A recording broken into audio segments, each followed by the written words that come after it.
थांबा थांबा, स्किन बद्दल ह्या 5 गोष्टी तुम्हाला माहिती आहे का? तुम्हाला अजून कोणीही सांगितल्या नसतील, पण आज तुम्हाला मी सांगणार आहे. तुम्ही तुमच्या स्किनवर खूप पैसे घालवले असतील आजपर्यंत, पण अजूनही तुम्हाला पिंपल्स येत आहेत का? आणि तुम्हाला काही दिवसातच तुमची स्किन कोरडी वाटते, मग अचानक तेलकट का होते? तुमच्या स्किन इरिटेशनचं कारण तुमचे प्रोडक्ट्स बिलकुल नाहीयेत. तर तुम्हाला अजून तुमचा ऍक्च्युअल स्किन टाइप आहे तोच अजून कळालेला नाहीये.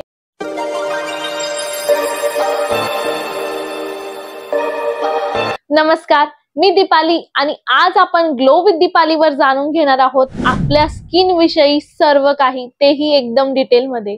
का आपण सगळे महागडे प्रोडक्ट्स घेतो तरीही आपल्या स्किन साठी ते व्यवस्थित वर्क होत नाही. आपण दररोज फेस वॉश करतो, व्यवस्थित स्किन केअर रुटीन फॉलो करतो, पण आपली स्किन नेमकी आहे तरी कशी हेच आपल्याला माहिती नसतं. जर आपल्याला आपली स्किन टाइप हे व्यवस्थित माहितीच नाहीये तर आपण अंधारातच वाटचाल करतोय असं समजा. आणि हो, स्किन टाइप एकदा ठरलं की ते कायम असतं असं बिलकुल नाहीये. जी स्किन तुम्हाला आज ड्राय वाटते ती काही महिन्यांनी तुम्हाला ऑइली वाटू शकते, कारण आपली त्वचा ही आपल्या लाईफस्टाईल, मनस्थिती, खाणं पिणं आणि हे सगळ्यांचा मिळून एक आरसा असतो. त्यामुळे आज आपण स्किन विषयी हे सर्व काही मुद्दे बोलणार आहोत, जे याआधी तुम्हाला कोणीच सांगितले नसणार आणि नाहीयेत. आणि शेवटी मी काही प्रो टिप्स पण दिले आहेत, ज्या तुमच्या स्किनला फ्लॉलेस आणि ग्लोईंग बनवू शकतात. त्यामुळे व्हिडिओ शेवटपर्यंत नक्की बघा. चला तर मग एक एक करून आपण सगळे मुद्दे बघूया. त्यात आहे नंबर 1, जे की आहे स्किन टाइप बदलतो. बाहेर उन्हाळा सुरू झाला की आपण कसं थंड पाणी प्यायला सुरुवात करतो, हो की नाही? तसंच आपल्या स्किनलाही बदल आणि हवामानाची जाणीव होत असते. उन्हाळ्यात आपला चेहरा चमकायला लागतो, कारण ऑइल सिक्रेशन आणि प्रोडक्शन असतं ते जास्त व्हायला लागतं. आणि हिवाळ्यात आपला चेहरा टाईट वाटतो. म्हणजे काय की स्किन टाइप आपली कोरडी झालीये. हे कशामुळे होतं? तर हॉर्मोनल चेंजेस, तुमचं पाणी जे पिणं असतं तर ते कमी जास्त व्हायला लागतं, त्यामुळे होतं. जंक फूड, झोपेचं बिघडलेलं गणित, हे सगळं काही तुमच्या स्किन टाइप मध्ये सटल बदल आणू शकतात. म्हणूनच एकच स्किन केअर रुटीन 12 महिने चालत नाही. त्यात थोडासा ट्विक करावा लागतो, थोडासा बदल करावा लागतो आपल्या स्किनच्या बदलत्या गरजेनुसार. त्यानंतर आहे नंबर 2, जे की आहे चेहऱ्यावरचे भाग, म्हणजे चेहऱ्यावरचा वेगवेगळा स्किन टाइप. बरं, असंही होतं का की तुमच्या चेहऱ्यावर अचानक एकाच वेळी वेगवेगळ्या झोन मध्ये वेगवेगळा स्किन टाइप दिसून येतो? म्हणजे कसं की टी झोन म्हणजे कपाळ, नाक आणि हनुवटी हे सगळे तुम्हाला ऑइली वाटतात, पण गाल मात्र तुम्हाला कधी तर असं ड्राय वाटतात किंवा सेन्सिटिव्ह असतात. कधी कधी तुम्हाला असं वाटतं का की अंडर आईजचा भाग जरा एक्स्ट्रा सेन्सिटिव्ह झालाय आणि तोंडाभोवती आपल्याला एकदम ड्राय पॅचेस जाणवतायत? मग तुम्ही मला सांगा, एकच क्रीम जर तुम्ही पूर्ण चेहऱ्याला लावली तर ती व्यवस्थित काम करेल का? बिलकुल नाही. म्हणून स्मार्ट अप्रोच म्हणजे झोन वाईज तुम्हाला प्रोडक्ट्स यूज करायचे आहे. म्हणजे टी झोन साठी तुम्हाला जेल बेस्ड प्रोडक्ट वापरायचे आहेत, गालांसाठी हायड्रेटिंग क्रीम बेस असे वापरायचे आहे. याचा अर्थ काय? स्किनला जे हवंय तेच देणं. त्यानंतर आहे नंबर 3, जे की आहे गट हेल्थ आणि स्किन टाइप. आता गट हेल्थ आणि स्किन टाइप याचा काही संबंध आहे का? तर आपलं पोट जर ठीक असेल तर स्किनही आपोआप ग्लो करते. हे तुम्ही सगळी ऐकलेलंच असेल, म्हणजे कुठून ना कुठून तरी ऐकलं असेल, पण हे सायन्स बेस्ड आहे. आपल्या आतड्यांमध्ये असलेले जे बॅक्टेरिया असतात तर ते आपलं डायजेशन असतं ते रेग्युलेट करत असतात आणि त्याचा थेट त्वचेवरती परिणाम आपल्याला दिसून येतो. जर पचन बिघडलं की टॉक्सिन्स वाढतात आणि मग ते त्वचेवरती पिंपल्स, ऑइलीनेस, डलनेस याच्या रूपात आपल्याला दिसून येतात. कधी कधी तुम्ही बघितलं असेल की स्किन आपली एकदमच चिडचिड होते, एकदमच सेन्सिटिव्ह होते. म्हणजेच काही लावलं ना की लगेच सेन्सिटिव्हिटी, रेडनेस, इरिटेशन हे सगळं दिसून येतं. तर हे सुद्धा गट इम्बॅलन्स मुळे होऊ शकतं. म्हणून कधी कधी एक्सपेन्सिव्ह क्रीम्स पेक्षा पाणी पिणं, प्रोबायोटिक फूड्स खाणं आणि घरचं पचायला हलकं असं जेवण घेणं, म्हणजे आहार घेणं, हे जास्त काम करत असतं. त्यानंतर आहे नंबर 4, जे की आहे मोबाईलचा वापर आणि स्किन टाइप. आता तुम्ही म्हणत असाल की मोबाईलचा वापर आणि स्किन टाइप याच्यामध्ये काय संबंध आहे? तर संबंध आहे, खूप मोठा संबंध आहे. तुम्हाला कधी जाणवलंय का की आपल्या फक्त एकाच गालावरती पिंपल्स काय येत आहेत? जे लोक तासनतास मोबाईल वरती बोलतात त्यांची स्किन ही ऑइली किंवा ऍक्ने प्रोन जर असेल तर त्यांच्या एका गालावरती पिंपल्सचा खूप ट्रॅफिक दिसतो, खूप दिसतात पिंपल्स.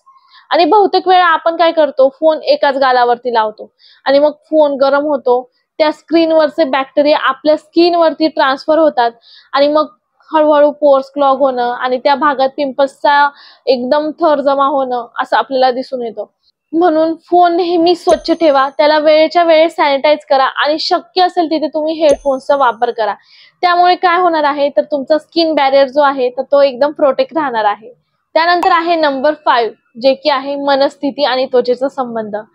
तुम्ही कधी स्वतःला ऑब्झर्व केलंय का की तुम्ही स्ट्रेस घेतला अचानक तर काय होतं की तुमचा चेहरा डल दिसायला लागतो, किंवा एक्झाम आणि मीटिंग जवळ आल्या की चेहऱ्यावरती पिंपल्सचा ट्रॅफिक लागतो आणि आपण जर आनंदी असो, खूप उत्साही असो की आपला चेहरा आपोआप ग्लो करायला लागतो. हे जर तुम्ही ऑब्झर्व केलं असेल तर तुम्हाला नक्की कळेल. हे सगळं कशामुळे होतं तर माइंड आणि स्किनचं कनेक्शन त्यामुळे होत असतं. म्हणून यात काय होतं तर तणावामुळे आपल्या शरीरातील कॉर्टिसॉल नावाचा जो हॉर्मोन असतो तो रिलीज होतो, की ज्याचा थेट परिणाम आपल्या ऑइल ग्लँड्स वरती होतो आणि मग त्यातून तुम्हाला पिंपल्स, ड्रायनेस किंवा डलनेस यातलं काहीही होऊ शकतं. त्यामुळे तुम्हाला मेडिटेशन, एक्सरसाइज आणि मनशांती ठेवणं सुद्धा गरजेचं आहे. हा एक स्किन केअरचाच भाग आहे. तर केवळ तुम्हाला सिरम्स लावून ग्लो येणार नाही. म्हणून तुम्ही यातली एखादी ऍक्टिव्हिटी रोज करायला पाहिजे. त्यामुळे तुमच्या स्किनवरती एक वेगळ्या प्रकारचा ग्लो तुम्हाला दिसून येईल. आता आहे नंबर 6, म्हणजेच आपल्याला आता स्किन टाइप टेस्ट करायची आहे. तर स्किन टाइप टेस्ट कशी करायची तर आता ते आपण एकदम स्टेप बाय स्टेप आणि प्रॅक्टिकली बघणार आहोत. तर आणि हे करणं खूप सोपं आहे, तेवढंच गरजेचं सुद्धा आहे. सोपं आहे म्हणून टाळायचं नाहीये, आपल्याला ते करायचं आहे. तर सगळ्यात पहिले आपण पहिली टेस्ट बघणार आहोत, जी की आहे टिश्यू पेपर टेस्ट. आता टिश्यू पेपर टेस्ट हे तुम्ही सगळ्यांनी बघितलंच असेल, की चेहरा स्वच्छ धुवायचा, त्याला काहीही लावायचं नाहीये आणि 1 तासानंतर आपल्याला टिश्यू पेपर घ्यायचा आहे. पण टिश्यू पेपर कुठला घ्यायचा आहे, जो स्किन साठी स्पेशली बाजारात मिळतो तो टिश्यू पेपर तुम्हाला घ्यायचा आहे. रेस्टॉरंट मधला किंवा आपल्या किचन मधला टिश्यू पेपर तुम्हाला घ्यायचा नाहीये. तर तो आपल्या चेहऱ्यावरती लावायचा आहे आणि त्याच्यानंतर ऑब्झर्व करायचा आहे. जिथं ऑइल आलं, समजा टी झोन वरती ऑइल आलं तर तुमची स्किन ही कॉम्बिनेशन टाइप आहे आणि सी झोन वरती ऑइल येत नाही कॉम्बिनेशन स्किन टाइप मध्ये. आणि पूर्ण जर टिश्यू पेपर ऑइली झाला असेल तर तुमची स्किन ऑइली आहे. आणि जर तुम्हाला ते टिश्यू पेपर लावल्यानंतर सेन्सिटिव्हिटी जाणवते किंवा इचिनेस जाणवतंय तर तुमची स्किन टेस्ट. त्यानंतर सेकंड टेस्ट जी आहे तर ती आहे दुपारी 3ची टेस्ट. आता दुपारी 3ची टेस्ट ही काय आहे तर एकदम सिंपल आहे दुपारची 3ची टेस्ट. तर त्यामध्ये तुम्हाला काय करायचं आहे, सरळ 3 वाजता तुम्हाला स्वतःला आरशात बघायचं आहे.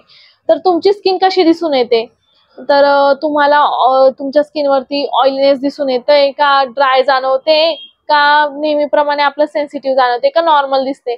तर हे सगळं काही तुम्हाला 3च्या टेस्ट मध्ये दिसून येईल.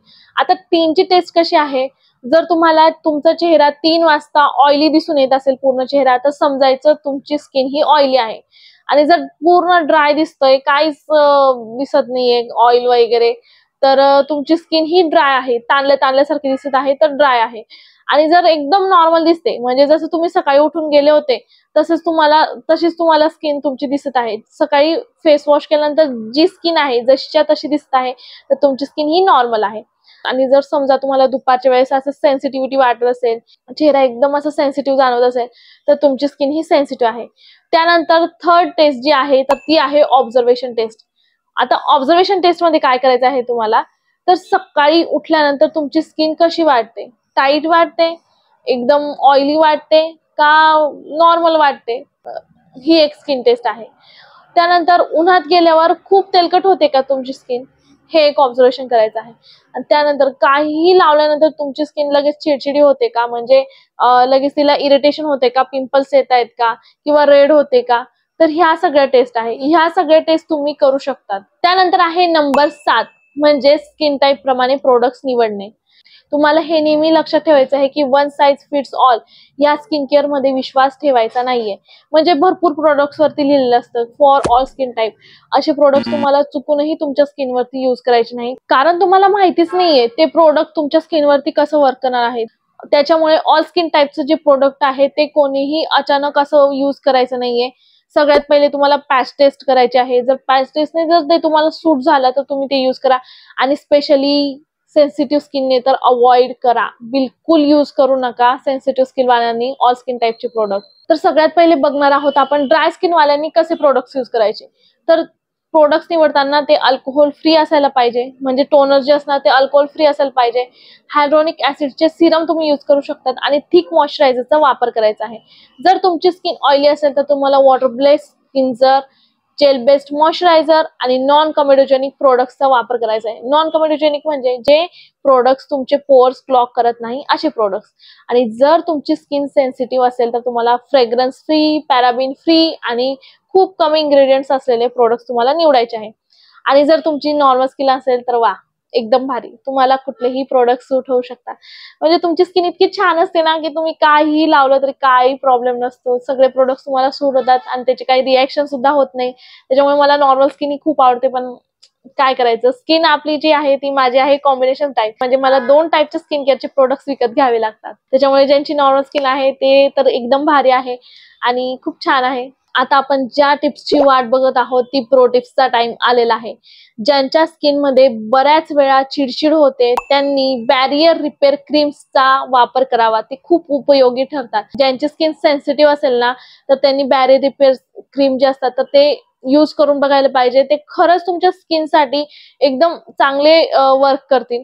आता मी इथं तुम्हाला काही टिप्स सांगणार आहेत की ज्या खूप उपयोगी आहेत आणि काही मिस्टेक सुद्धा सांगणार आहे की जे आपण अवॉइड करायला पाहिजे. नंबर 1, जे की आहे एकाच वेळी तुम्ही खूप सगळे प्रोडक्ट्स वापरायचे नाहीयेत.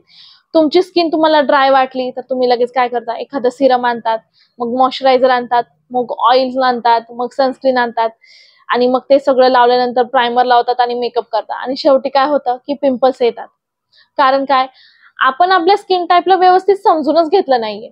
आपण त्यावर कसं बसं काहीतरी थोपतोय. आणि स्किन सुद्धा एक व्यक्तिमत्व सारखी असते ना, त्यालाही थोडंसं तुम्ही वेळ द्या. एक एक करून सगळे प्रोडक्ट्स वापरा, काय तुम्हाला रिझल्ट मिळतो काय नाही हे सगळं समजून घ्या. कोणतं प्रोडक्ट काय काम करतं हे कळू द्या. त्याच्याने काय होईल की तुम्हाला प्रत्येक प्रोडक्टचा रिझल्ट कसा आहे ते तुम्हाला कळेल आणि तुमचं जे पिंपल्सचं प्रमाण आहे ते सुद्धा कमी होईल. त्यानंतर आहे नंबर 2, जे की आहे स्किन टाईप फिक्स नसतो, ऋतूनुसार तो बदलत असतो. हा सगळ्यात मोठा मिथ आहे. माझी स्किन ऑइली आहे म्हणून मी वर्षभर एकच फेस वॉश, एकच मॉइश्चरायझर, एकच सनस्क्रीन सगळं यूज करणार असं बिलकुल नाही. तर उन्हाळ्यात तुम्हाला स्वेट आणि ऑइलचं प्रमाण वाढतं आणि हिवाळ्यात त्वचा तुमची कोरडी होते.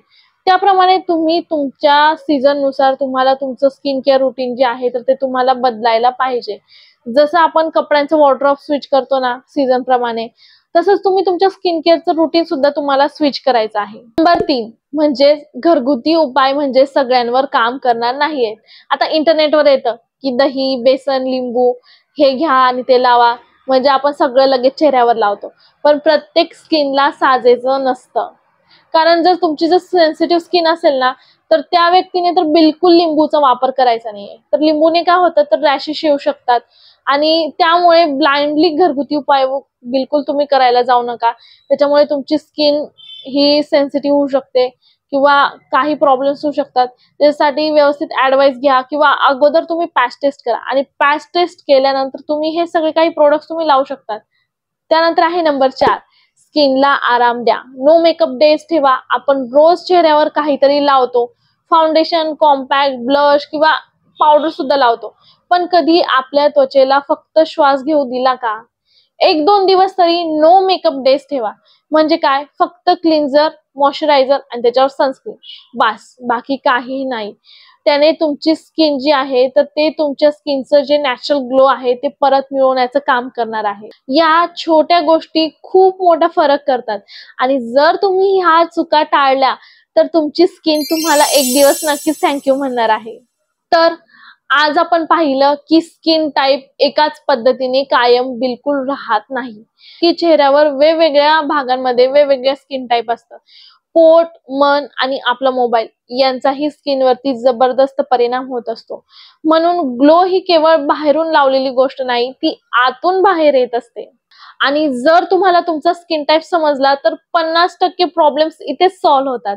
तुमचा स्किन टाईप काय आहे हे मला कमेंट मध्ये नक्की सांगा आणि ही माहिती तुमच्या मैत्रिणी, बहीण, आई किंवा मुलीला सुद्धा शेअर करू शकतात. कारण त्वचेमध्येच खरी ग्लोची सुरुवात असते. जर ही माहिती आवडली तर नक्की लाईक करा, शेअर करा आणि ग्लो विथ दीपालीला सबस्क्राईब करायला बिलकुल विसरू नका. बेल आयकॉन क्लिक करा म्हणजे तुम्ही एकही व्हिडिओ मिस करणार नाही. पुन्हा भेटूया एका नव्या व्हिडिओ सोबत. तोपर्यंत be healthy and stay beautiful. Bye bye.